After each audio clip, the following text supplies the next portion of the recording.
Damian Andrews here for growing revenue and profit, and we've got a little bit of a different sharing today. And I'm sharing soon to be released, depending on when you're watching this, but at the moment when I'm recording it, is my new book, Get the Cheese, Let the Other Mouse Go First, Demotivational Motivation for Life and Business. And what I'm going to do is a series of little videos where I'm going to read your story and share the journey of, in this case, chapter 1 with, we've got Bella the robin and Lana and Milo, two mice.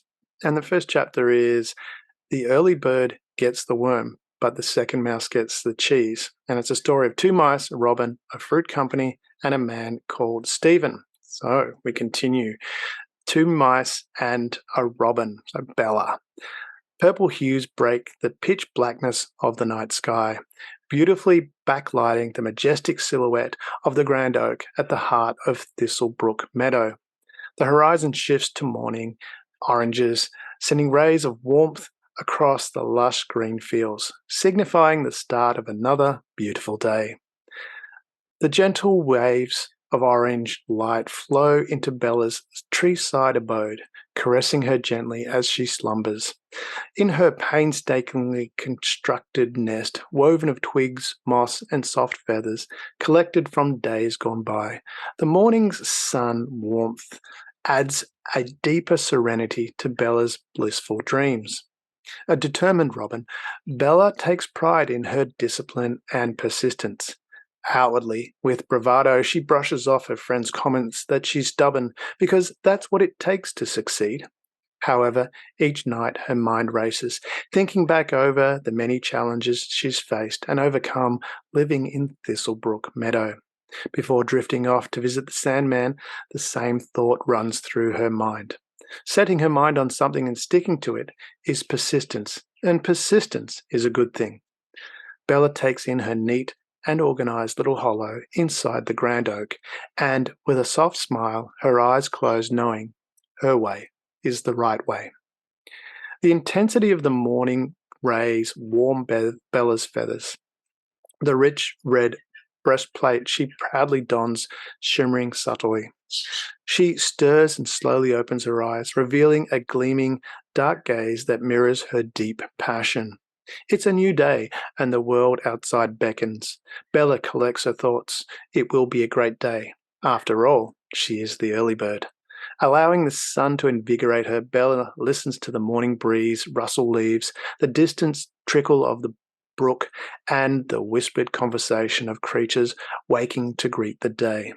Energized, Bella stands, the tufted feathers atop her head moving slightly as she tilts it, stretching her wings and letting out a soft chirp that's as much about readiness as it is about greeting the golden rays of sun. Routine is important. She gazes at her reflection in the tiny pool of rainwater nestled in the nook on the wall. Today, the worm is mine, she repeats each time with more intensity. She spreads her wings wide and screams, I am quicker than quick. I'm a sharp-eyed robin, and I am one with the meadow.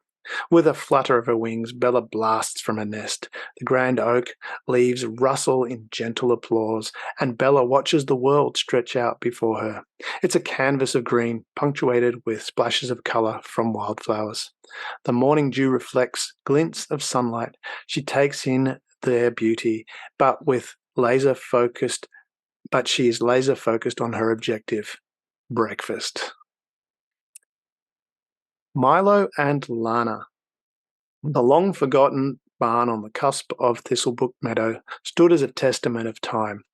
Once vibrant red paint juxtaposed against nature's green, had the barn stood out like a lighthouse beam on the coast. Today, that paint now faded, giving way to a rustic charm that underpins the quality of its build. The wood holds sturdy, with every plank and beam narrating a series of stories of seasons past. Weathered shingles remained watertight, resisting repeated batterings from nature's wrath. Scattered throughout this quiet sanctuary are abandoned farm tools, equipment, and hay bales from forgotten harvest. It is only the metal hinges from the grand double doors that partly succumb to the forces of nature. Paint cracked and fell away from one hinge, enabling it to rust. No longer able to take the strain, it broke, leaving the heavy door ajar. The morning's golden rays streamed through the light, The morning's rays gleamed through the slight opening, illuminating the dusty air and revealing the barn's inner sanctum. Morning dew adorned cobwebs, caught the sun, and sent it shimmering, fragmenting light in all directions. Each morning, the main beam of light warmed an older wooden crate tucked away in the corner, providing an alarm clock of sorts for Milo and Lana. Milo's round ears stood tall, even while he nestled in the discarded. Excuse me. Milo's round ears always stood tall, even while he nestled in the discarded light blue cloth he found many years ago and made his bed. Lana told him many times that it was too old, and he didn't care. He found comfort in the embrace of the soft material. This was especially true yesterday with all the commotion. He didn't know what was happening in the barn, nor did he want to know. He stayed tucked up in his swaddle, feeling safe and secure.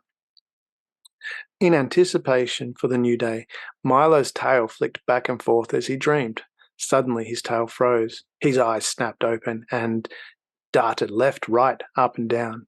He rose quickly, and the first light filtering through the cracks blinded him. "Damn!" he squeaked and ducked. Each morning he told himself he wouldn't do that, and the next morning and the next morning he squeaked the same words. Darting out of bed, he was off to find Lana.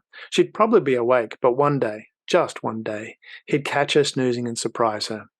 Catching his reflection in the mirror shard on the alcove wall, he screeched to a halt. He stood tall, puffed out his chest, brushed his whiskers with his tiny paws so each bristled and tingled with excitement. Satisfied he was an awesome mouse, Milo darted out. Lana was up. With deliberate elegance, she already meticulously groomed her cinnamon brown fur to a glossy sheen. Her breakfast was nibbling a tiny grain kernel stored away from yesterday's findings. Then, with a patient heart, she observed the patterns of light streaming through the cracks with thoughtful contemplation and waited patiently for Milo to rouse. Bursting into the room, Milo's shoulders temporarily sank, seeing Lana waiting. It was momentary. Then his frenetic energy and dreams of legends took hold. "Hurry up, Lana. The day awaits for no mouse."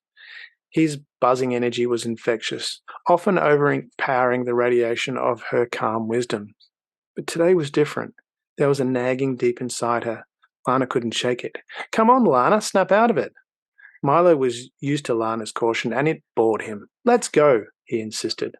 Lana chuckled to herself, and they knew the barn backwards. Caution was one thing. Paranoia is another. "Race you," Lana exclaimed and darted past Milo to the door. After all, there was food to find. There's the first two parts of the first chapter of the book, Get the Cheese, Let the Other Mouse Go First, Demotivational Motivation for Life and Business. It's a book that we filled with quotes such as that one that we take a twist on and show how that they impact on your life. So hopefully you've enjoyed that, and we'll be back in the future with some more chapters.